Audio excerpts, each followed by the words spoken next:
Ibu Martina sapaan akrabnya Ibu Tin ya. Iya. Ini tentu punya banyak bekal ilmu yang bisa disampaikan kepada kita, di-share kepada kita semua bagaimana bisa hidup sehat. Minimal kita harus menjaganya sebelum terkena ya Bu Tin ya. Iya. Iya.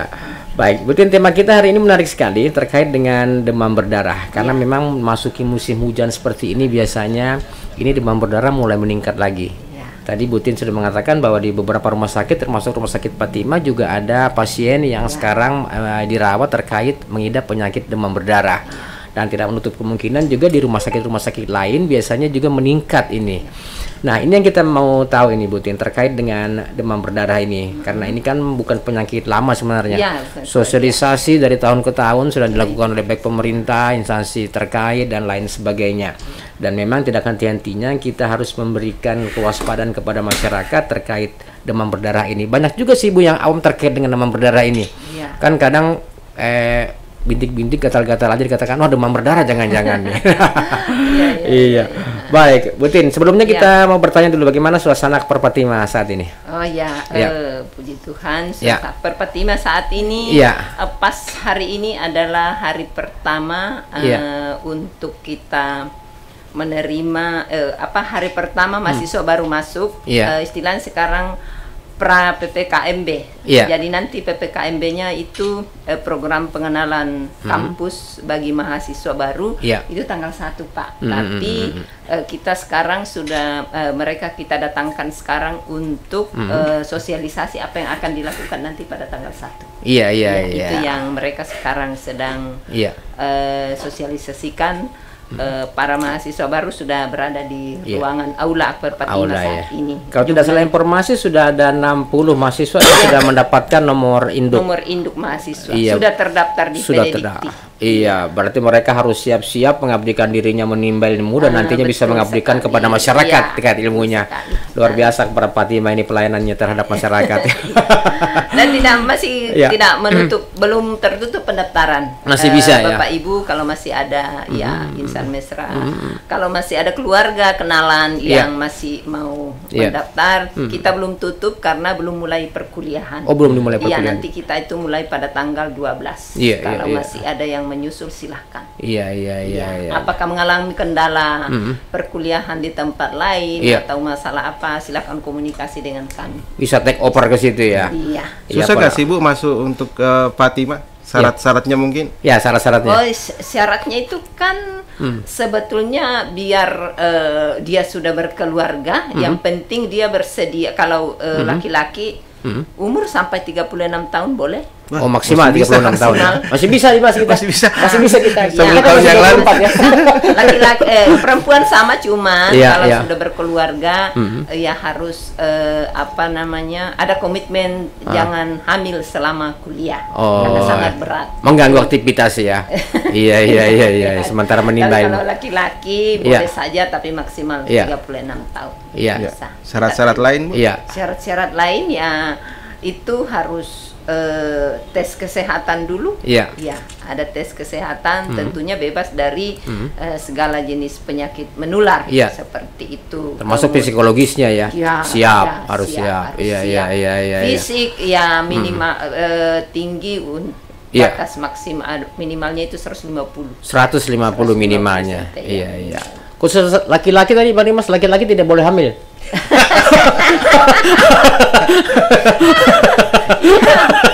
Tidak boleh. Karena memang laki-laki sih.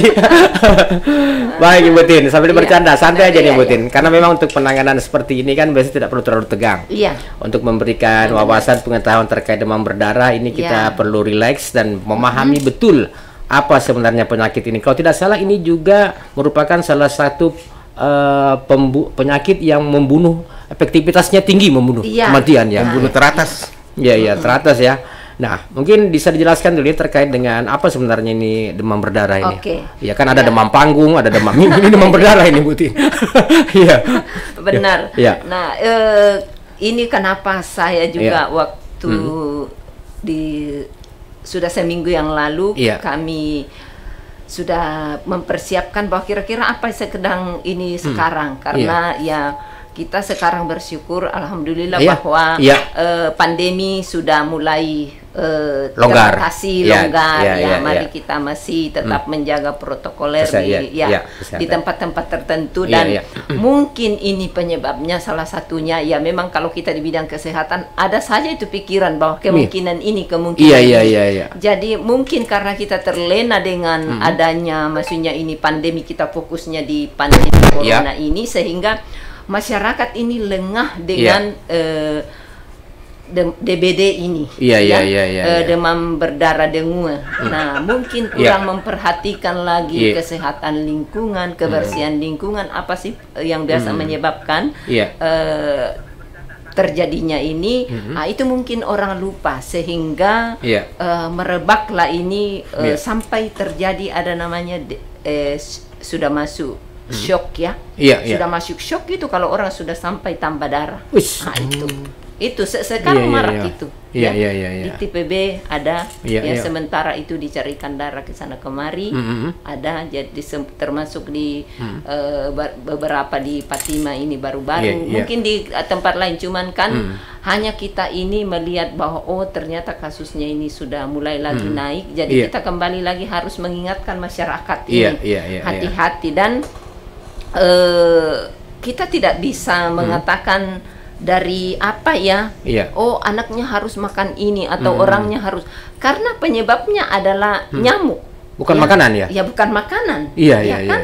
Nah sudah dikatakan bahwa dengue ini virusnya itu dibawa oleh nyamuk vektornya itu jadi kalau kita digigit nyamuk yang ada virus dengue-nya ya sudah pasti kita terkena, akan terinfeksi itu apalagi kondisi fisik yang lemah fisik-fisik yang lemah dan apalagi kalau semakin sering digigit karena dikatakan bahwa virulensi banyaknya virus itu yang masuk itu juga akan menentukan apakah orang ini menentukan kegawatan atau keparahan dari penyakit itu.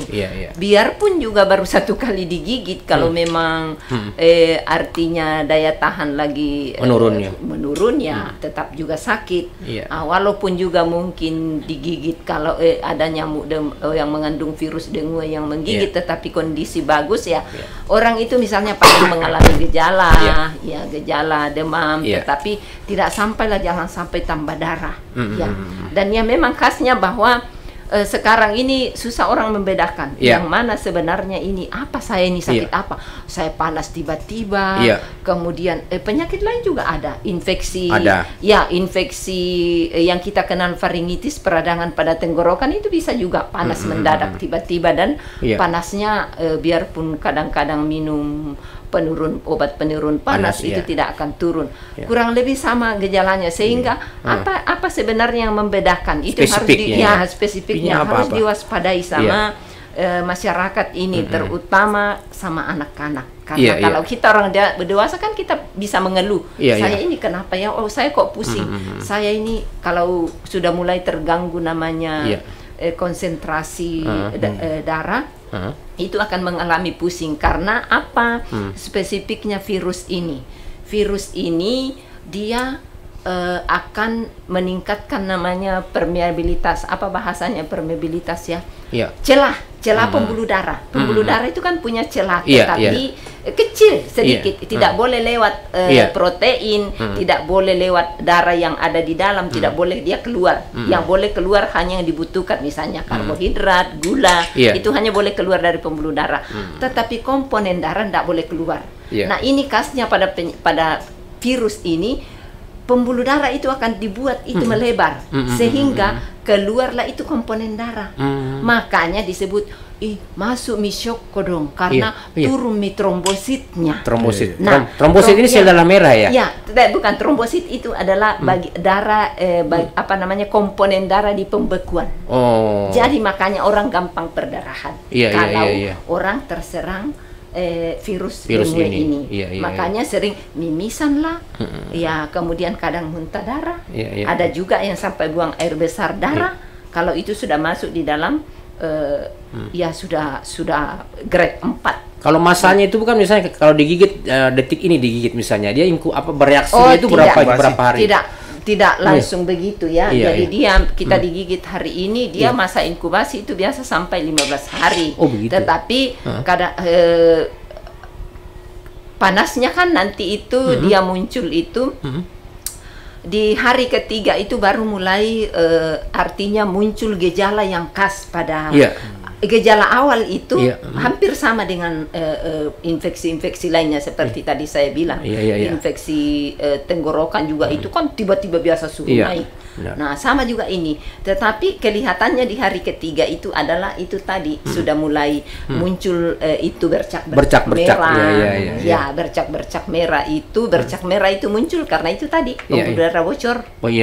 Pembuluh darah bocor. Nah, makanya itu tesnya itu kalau kita ke tenaga kesehatan sebetulnya biar bukan tenaga kesehatan, kita juga awam bisa melihat insan mesra bisa juga dimanapun berada bisa juga melakukan itu di bendung saja itu tangan sampai dia artinya nanti kalau kita itu kan kalau tenaga kesehatan melakukan menggunakan itu tensimeter ada ukurannya, tetapi untuk sepintas saja kalau memang dia sudah positif tidak sampai 5 menit kita bendung pakai karet dia akan muncul itu karena pembuluh darahnya bocor begitu kayak balon. Jadi kalau kita tahan itu kan berarti darah akan banyak. Nah, dia akan tambah melebar, itu akan keluar sehingga membuatlah bintik-bintik di bawah kulit. Nah, itu tandanya itu biasanya baru kita ketemukan di hari ketiga sehingga dikatakan bahwa di hari ketiga sampai hari ketujuh itu adalah masa-masa yang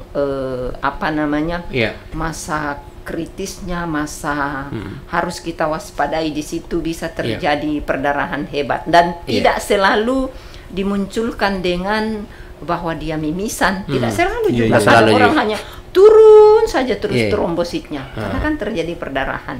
Nah, makanya itu maksudnya untuk seluruh masyarakat jangan sampai menunggu kalau sudah 2 malam, apalagi anak-anak dikasnya itu diberikan pun obat penurun panas tidak akan turun.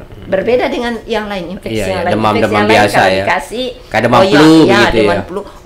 Kalau memang belum teratasi anunya, dia akan virusnya atau infeksinya dia mungkin nanti 6 jam kemudian naik suhu. Kalau ini tidak bergeming. Jadi pokoknya kalau dapatkan gejala itu siapapun 1 kali 24 jam, 2 kali 24 jam sudah minum terus obat penurun panas tidak ada perubahan, lebih baik ke pelayanan kesehatan. Nah, misalnya kalau jauh dari pelayanan kesehatan, usahakan intake pemasukan cairan yang banyak. Karena menggantikan ini pembuluh darah yang bocor itu akan keluar dari cairan dari pembuluh darah, mengisi itu ruang-ruang yang bukan di dalam pembuluh darah, namanya kita istilahnya medik ekstrasel, sehingga makanya biasanya kalau dibilang sudah masuk shock, itu tadi yang saya bilang trombositnya sudah turun sekali dan sudah harus tambah darah, biasanya orangnya bengkak-bengkak. Nah, itu tandanya kan? Itu tandanya bengkak-bengkak. Jadi jangan sampai terjadi begitu. Hari kedua tidak turun panas, lebih baik ke pelayanan kesehatan. Langsung dicek ke sana ya. Kalau di rumah misalnya atau jauh dari pelayanan kesehatan, kuatkan diri. Kalau orang tua minum sebanyak-banyaknya yang mengandung kalori. Misalnya teh manis kah, sirup atau apa saja yang mengandung kalori. Yang memang yang bahayanya ini bagi anak-anak ini kalau dia tidak bisa makan, tidak bisa minum. Nah, itu paling cepat prosesnya pada anak-anak. Jadi tolong diwaspadai untuk insan mesra dimanapun kita berada, waspada sekarang tentang demam berdarah. Seperti itu. Jadi jangan dianggap sepele peningkatan suhu saat sekarang ini karena kejadiannya memang sudah. Dan jangan juga mengira-ngira demam biasa gitu, demam flu itu. Jangan sampai. Nah, ini Butin yang paling rentan sebenarnya yang sangat berbahaya. Di usia berapa sih biasanya rentan dikena ini? Misalnya apakah bayi, remaja, orang tua? Bayi sepertinya bayi itu jarang karena ini kan juga kita lihat dari maksudnya kejadiannya ini banyak faktor maksudnya menyebabkan bayi itu karena masih banyak perlindungan dari orang tua, jadi itu sangat minim. Yang ini adalah usia 1 tahun ke atas sampai anak-anak lah usia sekolah. Karena apa? Banyak bermainnya di luar dan khasnya bahwa nyamuk ini kan memang dia menggigit di siang hari. Di siang hari saja penyakit. Pagi dan sore-sore. Berarti kalau malam enggak ada karena dia itu di saat itu dia apa namanya? Bertelur dan istirahat ya, istirahat malam ya. Dia masuk di rumahnya. Jadi di mana dia harus habitatnya yaitu tadi di tempat yang lembab, tidak kena matahari, ya, air yang tergenang, dan salah satu yang paling dia suka itu kalau dia sudah menggigit adalah bersembunyi di pakaian yang bergelantungan. Nah, itu. Warna hitam biasanya, Bu ya. Ya, karena dia paling suka di tempat-tempat yang tidak kena matahari. Iya. Betul tidak ini Bu Tin, ketika nyamuk demam berdarah ini menggigit, dia akan langsung mati, tidak akan menggigit ke orang yang lain. Bagaimana gelagat nyamuk ini? Begini, karena kan nyamuk ini tidak seperti itu juga. Karena kan kalau dia sudah menggigit dia itu dia kan berkembang biak lagi. Dia akan bertelur, dia bertelur lagi. Nah, ini proses perkembangannya, apalagi kalau dalam serumah, ya. Ini si A sudah digigit, berarti sudah ada virus di dalam tubuhnya. Ya, terus nanti nyamuk lain menggigit lagi ini, walaupun ini nyamuknya misalnya tidak mengandung tetapi karena dia menggigit manusia yang sudah terinfeksi, dia menggigit lagi ke manusia yang belum, itu akan menular juga karena memang dia ditularkan sama nyamuk. Ya. Jadi bukan kalau dari makanan tidak ya misalnya. Enggak. Makanan itu hanya support untuk pertahanan daya tahan, tapi untuk penyebabnya dari situ tidak. Berarti dari nyamuk memang. Jadi memang harus dijaga. Ini yang memang lengah sekarang masyarakat kita perhatikan. Lengahnya di situ, sudah kurang memperhatikan lagi kebersihan lingkungan untuk air-air yang tergenang itu. Bukan mungkin diperhatikanlah kebersihannya bersih, tapi tidak disadari ada tidak air yang tergenang. Ya, yang bisa tempatnya untuk berkembang biak. Nah, kemudian paling dia suka di tempat-tempat kita di rumah sekarang kan ya rata-rata buat kolam-kolam kecil, buat itu di depan rumah, ada ban-ban bekas, tidak dikasih lah di situ. Padahal sebetulnya walaupun membuat itu kan ada pencegahannya itu, kita boleh kalau buat kolam kasihlah di situ untuk membasmi jentik-jentiknya itu supaya tidak berkembang. Ada kan dari dinas kesehatan, abate, ada kalau sudah kejadian ya dipogging lah dengan kimiawi seperti itu ya. Tapi sebenarnya yang paling bagus itu adalah ya pemberantasan pengendalian penampungan air itu. Berarti tidak menjamin ya, misalnya rumahnya bersih tapi kalau daerah tergenang tetap juga akan ada. Mau di kota, mau di gunung, di hutan tetap. Nah, ini barunya ini karena bedanya kalau orang kampung kan jarang, dari gunung udah ada demam berdarah karena nyamuk ini memang dia mampu hanya terbang sampai 100 meter, kemudian hanya berada di atas yang ketinggian dari permukaan laut. Sudah di atas 1000 itu dia enggak mampu lagi di situ. Bisa lagi hidup di situ. Berarti masyarakat perkotaan begitu ya, seperti itu. Nah, ini Bu Tin, ini kan tadi agak ngeri juga kalau melihat bahwa pembuluh darahnya bisa ini keluar. Nah, gejala-gejala lain itu kan seperti bisa saja ada namanya penyakit serampah, orang Bugis bilang ya. Kan bintik-bintik juga itu kadang muncul bintik-bintik. Nah, jangan sampai ini serampah padahal demam berdarah. Nah, gejala lain yang bisa diketahui bahwa ini demam berdarah apa itu mungkin? Dari ininya saja Pak, dari itu saja bintiknya. Bintiknya kita akan kalau bintik biasa itu kan dia di kulit. Kalau ini dia kan di bawah kulit. Di bawah kulit ya. Adanya darah yang bocor dari pembuluh darah. Jadi kalau kita buat regangkan kulit itu dia tidak hilang. Beda dengan bintik-bintik yang lain. Itu akan dia hilang. Hilang ya kalau direnggangkan. Tapi kalau demam berdarah tidak hilang. Tetap ada. Itu tandanya. Itu istilahnya kalau bintik itu di medik istilahnya petechia. Iya. Gejala lain itu misalnya apakah sakit kepala, apakah sakit kepala? Iya, itu tadi panas. Panas ya. Panasnya itu bisa sampai seminggu, bisa juga hanya 3 hari, tapi hati-hati di 3 hari. Tapi Ibu, panas ini rutin ya? Tidak ada, kan ada penyakit juga. Panas turun naik. Kan kemarin pada saat maghrib dia panas. Stabil panasnya, panas terus stabil panasnya. Tidak sama dengan penyakit tipes misalnya. Tipes itu dia khasnya naik di sore hari. Iya. Kalau dia ini tidak stabil selama, dan memang ada masa inkubasinya di dalam tubuh. Itu dia masa kritis, istilahnya kita paling waspada di situ hari ke-3 sampai hari ke-6, bahkan sampai hari ke-7. Itu di situ masa kritis. Lagi turun-turunnya itu trombositnya.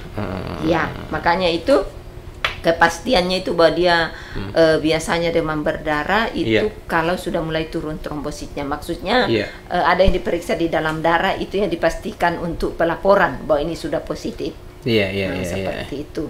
Nah, kemudian orang akan sakit kepala yang hebat. Sakit kepala, bola mata seperti mau keluar. Ya, tidak ada selera makan. Sakit seluruh badan, tulang-tulang, otot-otot. Kayak melemas semua ya. Kayak lemas. Kemudian nanti di hari misalnya tidak teratasi cairan, itu biasanya akan masuk dalam fase-fase dibilang pre-shock. Pre-shock itu sebelum masuk shock. Tanda-tandanya itu biasanya orangnya cenderung menguap, mengantuk, mulai turun tekanan darah, nadi ini orang detak jantungnya mulai melemah. Kemudian pernapasannya pasiennya bisa sesak, seperti itu. Nah, untuk itu jangan sampailah pasien masuk begitu. Itu saja satu kuncinya. Minum obat panas sudah 3 kali 1. Bahkan kan normalnya itu kita minum obat panas itu bisa sampai setiap 4 jam. Boleh kita minum kalau panas tidak turun-turun. Tapi kalau sudah begitu dan tidak turun, jangan ditunggu. Lebih baik ke pelayanan kesehatan. Karena jangan sampai dimana saya minum banyak, hanya dia teguk seteguk, seberapa sih kehilangan cairan, mulai dari panas sudah hilang cairannya, kebocoran pembuluh darah lagi sudah hilang. Iya. Kemudian ini Bu Tin yang menarik, ini kan bintik darah tadi. Biasanya bintik darah dimulai di mana? Di lengan, di dada, di perut atau di mana? Itu. Dia itu kelihatannya terlebih dahulu di daerah sensitif. Jadi biasanya itu yang tertutup, makanya tidak kelihatan. Biasanya itu kan dimulai dari dada sebetulnya, atau perut. Itu lama-lama baru kan area luar ini kan bukan area sensitif. Makanya seringkali nanti berada di area kelihatan, baru kita lihat mungkin itu demam berdarah. Seperti itu. Berarti perut, dada, sekitar bagian sensitif, bagian dalam tubuh. Bagian dalam yang sering tertutup. Itu kan artinya sensitif, maksudnya itu dia cepat sebetulnya muncul di situ karena kan kulitnya sensitif. Berbeda dengan kulit-kulit yang di luar. Tetapi yang sering dilakukan tes kalau belum muncul di badan itu dilakukannya di lengan. Di lengan itu tes namanya apa sih kalau awamnya, kalau kami istilahnya tourniquet, tes membendung. Membendung tes membendung. Boleh pakai karet, boleh pakai kain.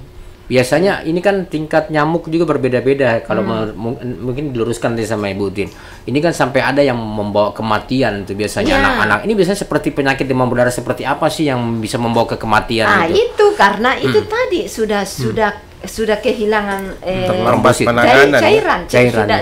Sudah pembuluh darah. Darahnya sudah menjadi kental karena sudah habis itu yang kan darah itu. Kalau kita lihat darah biasa kalau kita misalnya potong hewan ayam biasa itu darah terbagi 2, ada beku, ada yang cair.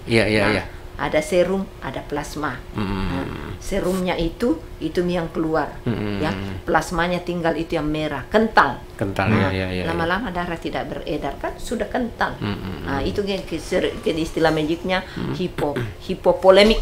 Sudah kurang volumenya, karena habis keluar. Bukan cuman volumenya, tetapi komponen darah sendiri sudah sudah turun, yaitu komponen darah zat pembekuan. Makanya gampang terjadi perdarahan karena tidak ada zat pembekuannya, komponen pembekuan dalam darah berkurang. Berarti itu di rentannya di hari ke-3 sampai hari ke-7 itu Bu ya? Di situ ya yang paling rentannya. Nah, berarti kalau masyarakat yang jauh dari rumah sakit, pertolongan pertamanya tadi harus memakan makanan yang minum banyak minum, banyak saja minum. Karena kalau misalnya nanti jangan bilang nanti kelebihan cairan, tidak. Kelebihan cairan bisa terjadi pada orang yang misalnya tidak normal ginjalnya. Selama masih normal dia akan kasih keluar, dan itu yang dibutuhkan supaya makin banyak juga kencing, membantu juga untuk menetralisir panas. Cairan itu salah satu. Kalau tidak salah nih Butin kan terkena demam berdarah ini juga nafsu makan kita berkurang dan sering muntah-muntah juga. Iya, muntah. Nah, itu yang bahayanya Pak kalau yang begitu, karena artinya tidak akan ada intake. Nah, kalau begitu harus lewat pembuluh darah, cairan infus. Harus diinfus itu ya. Harusnya bagus. Iya, berarti kalau sudah sangat akut begini ya harus ke puskesmas atau ke rumah sakit ya. Itu yang sering diabaikan masyarakat. Masih dianggap demam biasa. Padahal ternyata demam berdarah. Tenaga kesehatan saja sering kecolongan, Iya. Kadang-kadang kita sudah anggap sudah aman, ya. Tapi belum tentu, ya. Oke lah, lingkungan kita aman. Di rumah saya tidak ada, tidak ada air sampah menumpuk, Tetapi anak kita itu mainnya kemana-mana, di sekolahnya, di lingkungan, di mana saja. Kita tidak punya kok nyamuk itu, tapi ingat bahwa orang ini kan orang kesana kemari, Iya. Main-main ya. Iya, maksudnya orang lain juga masuk di daerah kita. Itu nanti di sini tergigit nyamuk itu menggigit kita, kan seperti itu. Iya. Mungkin bisa diluruskan, Bu. Saya pernah dengar perbedaan demam berdarah dengan malaria itu. Kalau demam berdarah itu katanya jentiknya di air yang jernih, sedangkan untuk malaria air yang kotor. Bagaimana, seperti yang Ibu bilang, kalau di perkotaan mungkin lingkungan itu bersih, tapi resiko ke situ ada, misalnya seperti saya misalnya suka pria hewan yang kemungkinan air minumnya itu bisa saja ditumbuhi. Bisa saja, salah satu kolam ikan, karena ada ikan yang tidak pemakan jentik loh. Jangan dikira bahwa ada ikannya, belum tentu. Ada juga ikannya pemakan jentik. Ada itu kalau boleh pelihara itu. Seperti itu kalau mau air jernih dia suka, dan penampungan yang berwarna gelap. Warna gelap, misalnya baknya warnanya coklat, hitam, drum bekas itu biasa. Dia suka di situ. Dia suka untuk bertelur. Bagaimana dengan sumber air minum saya kan Bu pakai sumur. Artinya kan pasti ada penampungan air di situ. Resikonya bagaimana Bu? Sumur menggunakan sumur. Sumur dengan kedalaman, dan itu kan dia sering di itu. Sumurnya kalau dia sering ditimba tidak akan. Tidak akan terjadi. Sering beriak sering goyang, sering itu tidak. Kecuali diam terus. Air yang diam namanya penampungan. Penampungan. Tapi sekarang pakai mesin Bu, jadi tidak ditimba. Kurang ditimba lagi. Ada resiko Bu ya. Makanya banyak orang yang ditutup supaya tidak masuk. Salah satunya. Memang kan ada istilahnya 3M dulu kan, digalakkan itu. Menguras, menutup, menimbun. Tapi kan sekarang sebetulnya untuk menjaga kelestarian lingkungannya kan tidak boleh menimbun barang-barang yang kayak susah plastik, terurai. terurai. Harus didaur ulang kembali. Itu memang sudah harus dirubah, mindset kita dirubah sekarang untuk penanganannya. Seperti itu. Berarti ini kan tidak mesti harus musim hujan saja ini Butin ya, teman. Tidak mesti. Tidak ada musimnya demam berdarah, kapan dan di mana. Tergantung kita mau kasih kesempatan dia hidup atau bagaimana dengan itu tadi. Jangan beri kesempatan. Kesempatan itu jangan beri maksudnya apa yang dimaksud memberikan kesempatan kita menyiapkan tempat dia bernaung, ruang-ruang, menggantung pakaian, menyiapkan kaleng-kaleng bekas menumpuk di sekitar rumah, ada penampungan air, ada bak air yang tidak diperhatikan, seperti itu. Jadi memang itu saja, bahwa jangan memberi kesempatan untuk hidup. Apalagi memang benar ini Bu Yutinnya bahwa walaupun kondisi tubuh sehat, ketika kita terpapar tetap kita kena juga. Kalau dia nanti virulensinya, virusnya lebih banyak masuk ya, tetap kalah. Baru ini kan belum ada sebetulnya vaksinnya, tetapi mahal. Iya. Sekarang ada vaksin. Ada vaksinnya itu ya untuk demam berdarah itu. Masih mahal sekali. Iya, sangat sulit dijangkau itu ya. Berarti kalau sudah tersuntikan vaksin itu kita tipis kemungkinan terkena. Iya. Walaupun dia masuk virus itu sudah tetap ya, pasti sama lah dengan yang penyakit-penyakit yang lain. Sudah asal namanya kita sudah divaksin itu terbentuk imun untuk melawan itu, tapi ya masalahnya kan mahal sekali vaksinnya. Iya. Dan memang sekarang jangan lagi dibilang nanti musim kemarau. Nanti musim kemarau. Apalagi sekarang dengan adanya hidroponik, rame-rame kan itu tidak disadari loh. Itu bisa menyebabkan semuanya, memberi kesempatan ruang-ruang bagi nyamuk. Memberi kesempatan. Jadi memang tidak bisa jangan disalahkan nyamuknya, bisa dari perilaku kita, perilaku masyarakat. Kenapa diberi? Karena nyamuk ini tidak bisa hidup dengan bukan dari habitat yang kita siapkan. Jadi sekali lagi memang pola hidup kita ya, pola memperhatikan lingkungan. Dan jangan lengah. Iya, kemudian yang perlu kita ketahui bahwa bagaimana bentuk perkembangbiakannya ini nyamuk ini sehingga kita bisa mengantisipasi. Tapi memang tidak bisa diberantas, memang ini tetap akan ada nyamuk ini. Tetap akan ada kalau bisa diberantas Pak. Yang penting itu tadi betul-betul jangan ada air tergenang, jangan ada itu tadi tempatnya dia bersembunyi dari matahari. Kalau siang hari kan dia tidak akan di luar, pasti dia akan dalam rumah cari di balik kain-kainnya tergantung. Tapi kan Butin, nyamuk ini kan banyak juga untuk mengidentifikasi bahwa ini nyamuk. Benar. Kan banyak jenisnya ya. Gimana nih? Benar. Iya. Nyamuknya ini dia kayak zebra. Kayak zebra ya. Dia ada bintik-bintik putihnya, garis-garisnya gitu ya. Dan dia lebih kentara, dia punya kaki itu kalau dibanding dengan nyamuk yang lain. Kentara sekali dia nyamuknya. Dia kayak zebra, ada bintik-bintik putih. Diingatkan juga insan mesra yang mau bergabung silakan di 0853 95350907. Tadi sudah ada yang coba, saya baru mau angkat tutup. Ya boleh. Lebih baik kita berdiskusi. Iya, baik. Ini kan sangat menarik. Ini sebenarnya bukan penyakit baru tapi sudah lama. Iya, tapi cuman kan lengah. Itu yang perlu kita ingatkan terus ke masyarakat. Jangan lengah. Jangan lengah. Nah, untuk penggunaan misalnya seperti bubuk abate dan lain kan banyak di masyarakat juga nih Butin yang khawatir termasuk penyemprotan itu. Mereka khawatir ketika disemprot ada makanan, ada termasuk abate itu. Apakah ini memang benar membahayakan juga? Ada efek sampingnya ya? Maksudnya kalau langsung tetapi itu sudah diukur kadarnya untuk aman gitu ya. Aman bagi manusia, tetapi untuk nyamuk itu dia tidak aman. Artinya sama kalau kita masukkan di dalam bak itu kan tidak ada pengaruhnya untuk kita. Ya bukan untuk minum loh, tetapi artinya untuk konsumsi mandi, kebersihan itu bisa kita masukkan di dalam bak abatenya. Berarti masih. Bagaimana dengan sumur, Bu? Saya biasa dapat dari puskesmas setempat dikasih abate, tapi kan untuk sumur. Sumur itu kan bukan sekedar untuk mandi, kita pakai juga untuk minum, masak. Abatenya dimasukkan di dalam sumur. Harusnya pada saat diberikan itu harus bahwa ini adalah konsumsi untuk minum juga. Jadi apakah diperbolehkan atau tidak? Jadi harus diperjelas juga dengan petugas-petugasnya ya bahwa ini saya untuk sumur misalnya. Untuk bukan untuk airnya diminum karena itu termasuk fogging. Fogging itu kan sudah di satnya itu sudah diukur. Sudah diukur. Manusia sekali menghirup itu tidak ada masalah. Berbeda dengan nyamuk. Nyamuk itu dia cium saja baunya mati misalnya. Itu sudah diukur sekian persen.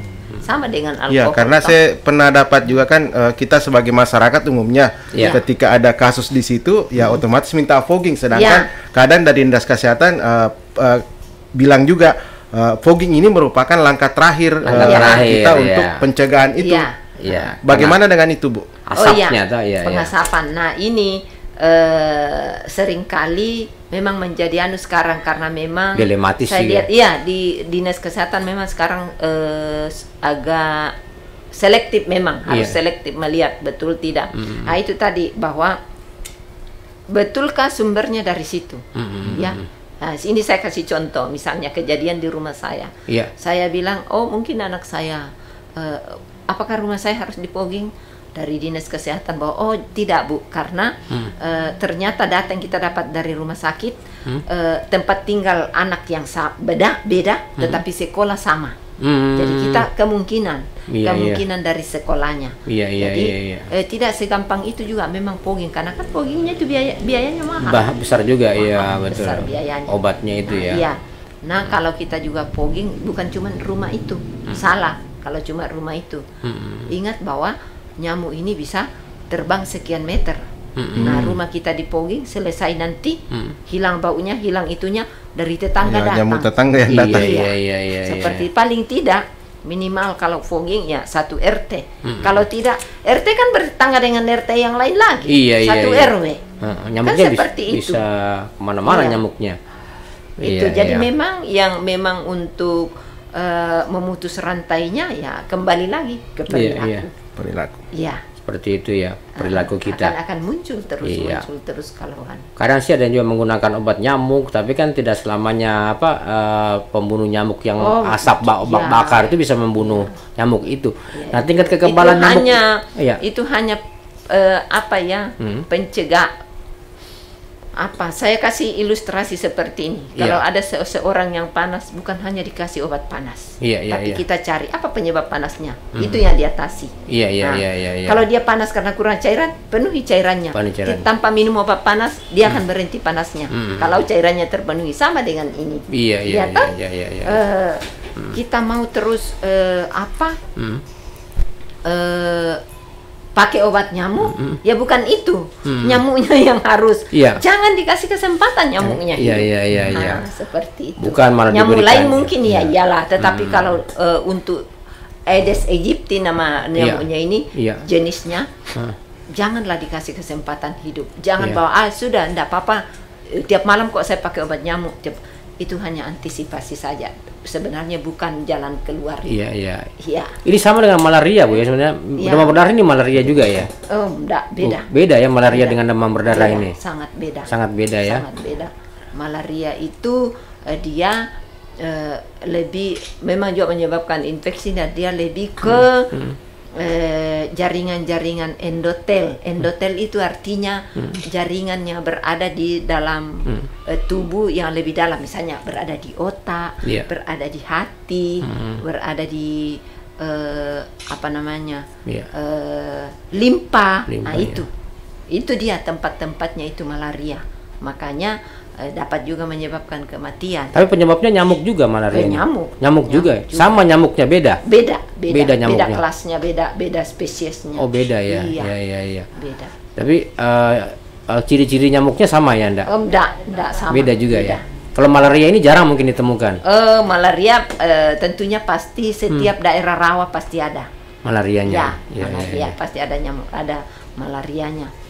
Semua daerah-daerah. Tapi gejalanya sama enggak Bu, malaria dengan demam berdarah ini? Oh enggak sama. Beda ya? Beda. Beda. Malaria itu panasnya itu masih biasa bisa dikasih obat. Dikasih obat panas masih turun dia. Kalau malaria. Tapi kalau dibilang sakit kepalanya, kemudian keluhan sakit kepala, sakit badan, Tapi sebetulnya kalau sakit kepala dan sakit badan itu asal orang panas. Sudah pasti sakit kepala, sakit badan, nyeri otot. Reaksinya ke situ reaksinya ke situ. Namanya panas. Bola mata seperti mau keluar. Namanya energi panas naik di dalam tubuh. Akan membuat segalanya untuk bereaksi kan? Seperti itu. Termasuk bola mata itu. Jadi memang ada kemiripan, tapi kan kita spesial ke demam berdarah karena demam berdarah ini memang yang paling banyak dialami hampir di setiap daerah kota di Indonesia, apalagi di musim awal hujan. Nah ini kan juga yang perlu kita ketahui sebagai masyarakat, tindakan yang harus diambil, istilahnya pertolongan pertama yang harus dilakukan oleh ibu rumah, apakah ibu rumah tangga, apakah bapak rumah tangga, apakah saudaranya dan lain-lain ketika menemukan gejala-gejala ini. Nah, selain memberikan banyak minum tadi, apalagi Bu Tin?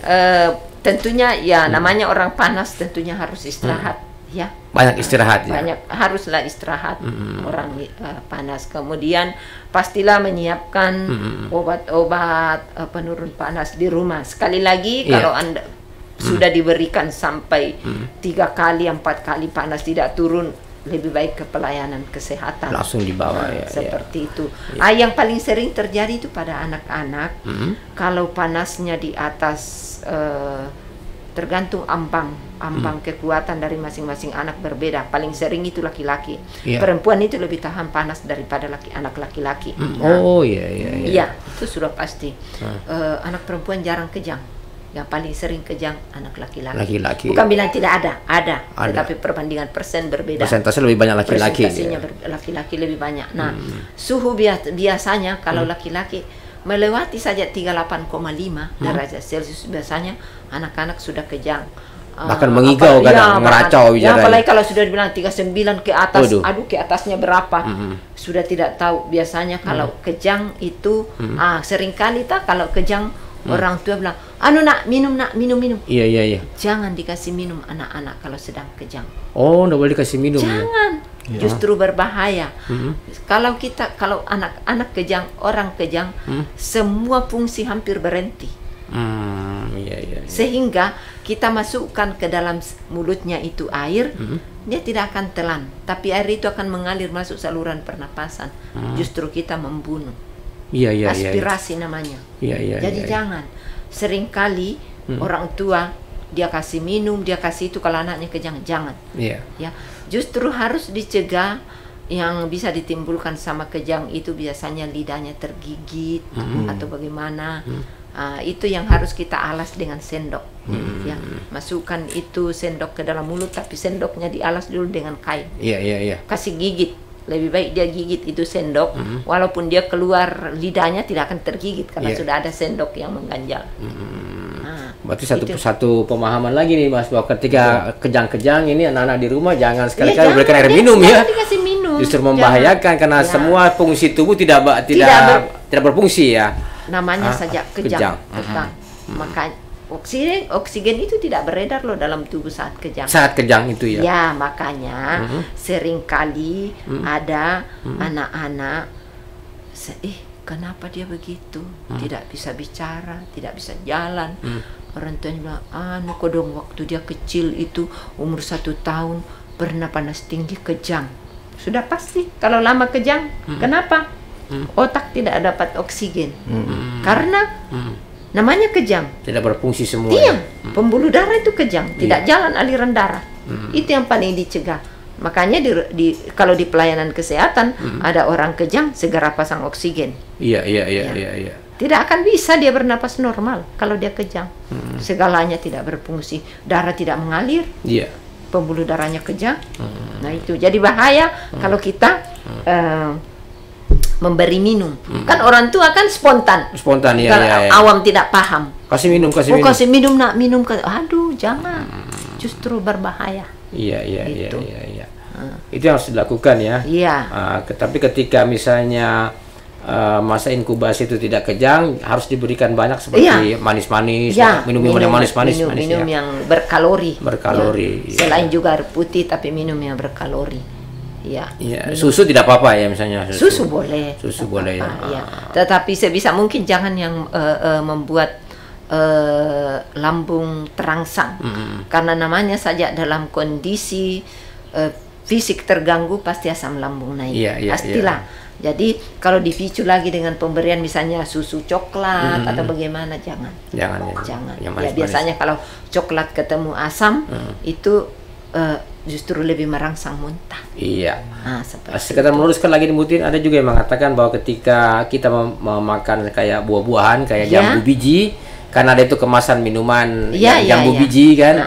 Apakah itu memang betul bisa meredakan penyakit demam berdarah atau menghilangkan? Bukan meredakan dan bukan menghilangkan, tetapi itu adalah termasuk sumber nutrisi, sumber makanan yang bisa menaikkan trombosit.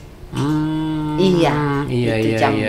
Berarti dia mengandung zat pembekuan. Meskipun kemasan Bu ya, bukan. Makanya itu dibuat. Dan ada sekarang dalam menunya, dalam bentuk mahal itu sudah dibuat dalam bentuk vitamin. Ekstraknya seperti itu ya. Seperti itu. Ekstrak jambu biji. Jambu biji itu ada. Jadi cuman sesendok diberikan dalam bentuk vitamin. Kayak herbal. Tapi dokter pakai. Dokter itu pakai. Kan ini beberapa hari terakhir bukan saya masuk ke beberapa supermarket, laku keras itu minuman itu, minuman jambu biji itu. Berarti kan Bapak sadar bahwa sekarang lagi melonjak gitu kasus Pak. ini. Sudah pasti. Makanya kan pertanyaan saya, apakah memang ini minuman yang menghilangkan? Bukan menghilangkan, tetapi hanya karena tidak bisa dibilang hilang karena memang ada dia range-nya bahwa dia masa inkubasi tetap terkena juga ya, tetap ada di dalam tubuh, hanya bahwa bisa didukung, disupport bahwa trombosit yang hilang akan digantikan ini masuk. Nah, seperti itu. Berarti untuk survive bertahan untuk bertahan. Artinya hilang ganti. Daripada tidak ada sama sekali, hanya minum air putih, ya betul, air putih saja, hanya mengisi pembuluh darah, mengencerkan, namanya menjaga konsentrasi darah. Karena ada itu yang tadi saya bilang, hemokonsentrasi. Hemokonsentrasi itu artinya tidak seimbang. Misalnya saya kasih ilustrasi, Bapak. 1 gelas air, saya siapkan 2 gelas air, satu saya masukkan gula, saya siapkan saya siapkan 2 gelas, satu saya isi penuh air, saya isi setengah air satu, saya masukkan gula sama-sama satu sendok. Mana yang paling manis? Pasti yang setengah airnya. Dan mana paling kental? Yang setengah. Samalah itu kondisi pembuluh darah, samalah itu di darah di dalam saat terjadi demam berdarah, karena semua anunya keluar, serumnya keluar. Itu serumnya keluar, tinggallah sel darah merah yang menjadi kental. Seringkali ditemukan, memang ini awam tidak mengerti, tetapi mungkin juga ada kita yang mendengar insan mesra bahwa enggak apa-apa Ji, HB-nya naik. HB itu kan sel darah merah. Iya betul. Makin kental dia, makin naik. Makin berbahaya itu ya. Ya iyalah. Jadi seringkali pasti turun trombosit, hematokrit naik, hemoglobin naik, HB naik. Itu bahaya. Bahaya bagi demam berdarah. Makanya lebih bagus, dimonitor di rumah sakit kalau sudah hari ketiga. Janganlah hari ketiga biasanya, jangan. Biasanya sudah ada itu kata terlambat. Kalau sudah hari ketiga itu ya. Karena sudah drop itu. 1 kali 24 jam kok minum sudah 4 kali penurun panas. Paracetamol misalnya.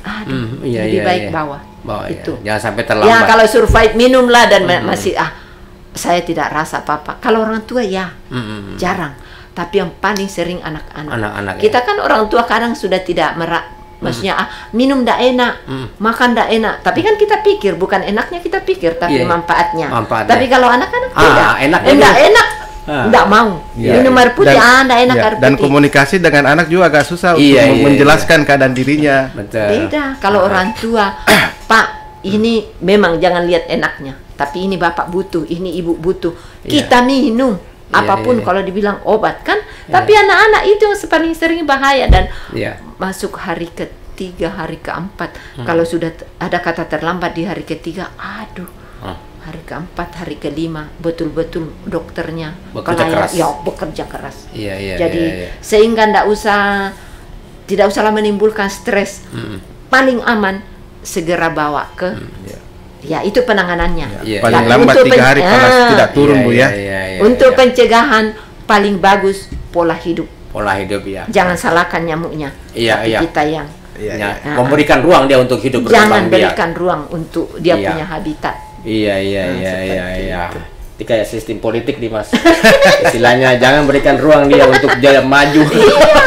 Jangan berikan ruang. Dia kan lawan. Mau enggak lawan politiknya berikan ruang? Kita juga lawan politik dengan Iya. Saya juga tadi agak sedikit menggelitik ketika Ibu bilang bahwa ternyata perempuan itu lebih tahan panas daripada laki-laki. Fisiknya secara ya, karena biasanya memang laki-laki itu lebih cepat panas, Bu. Iya. Jadi biasanya masalah diselesaikan dengan kepala panas, kan dengan emosi ya. Iya. Ternyata memang dari bayi seperti itu ya. Bayi seperti itu dalam kehidupan seperti itu. Iya. Dalam kehidupan pasti perempuan masih lebih tahan sakit dibandingin laki-laki. Secara fisik memang lebih kekuatan ininya lebih kuat sebenarnya perempuan. Kekuatan fisik itu memang laki-laki kalau hanya dibilang kuat itu kalah, tapi untuk ketahanannya pasti lebih tahan perempuan. Makanya perempuan yang hamil Mas. Kalau laki-laki yang hamil pasti sebenarnya. Iya, benar. Makanya karena perempuan lebih tahan loh perempuan dia sakit hati dibanding laki-laki. Betul. Itu juga. Iya. Fakta ini ya. Pandai menahan perasaan. Tadi saya bilang, Bu, kalau laki-laki itu biasanya akhir masalahnya kekerasan. Kalau perempuan dia masih bisa tahan. Menyelesaikan paling menangis. Karena penelitian mengatakan bahwa sakit di atas segala sakit adalah melahirkan, dan itulah perempuan bisa tahan. Iya. Meskipun sudah dialami 1-2 kali, diberi kesempatan masih mau. Disitulah keadilannya Tuhan, makanya memberikan ketahanan tubuh kepada perempuan. Betul. Kembali lagi kita memuji keagungan Tuhan. Itu seadil-adilnya Tuhan. Makanya dia berikan ketahanan kepada perempuan jauh lebih kuat, karena ada beban di situ dia harus melahirkan. Benar. Closing mungkin Bang Mamang. Ya, baik. Jadi intinya adalah di sini kita simpulkan bahwa yang paling penting adalah menjaga kondisi lokasi kita agar tetap terhindar dari genangan air, menghindari bagaimana nyamuk ini tidak bisa berkembang biak. Kemudian yang kedua, antisipasinya ketika pertolongan pertama memberikan minuman yang protein, istirahat yang banyak, kemudian sebaiknya secepatnya dibawa ke puskesmas atau rumah sakit terdekat. Begitu Bu Tin ya. Ya, baik. Terima kasih Bu Tin. Mungkin ke depan kita akan lebih banyak lagi berdiskusi terkait bagaimana memberikan informasi kepada masyarakat untuk mengantisipasi hal-hal penyakit, bukan hanya demam berdarah tapi penyakit-penyakit lainnya. Iya, baik. Sukses buat Ibu Tin ya. Dan semua teman-teman Jakper sana. Baik, silakan rekan Dimas. Baik, Insan Mesra di 102,8 FM, demikian dialog kita yang sangat luar biasa memberikan pencerahan untuk kita dan Insan Mesra semuanya. Lain waktu, lain kesempatan untuk di akhir pekan, insya Allah Akbar Patimah akan kembali bersama kita dengan tema-tema seputar kesehatan di sekitar lingkungan kita. Sampai di sini, wabillahi taufiq wal hidayah. Assalamualaikum warahmatullahi wabarakatuh.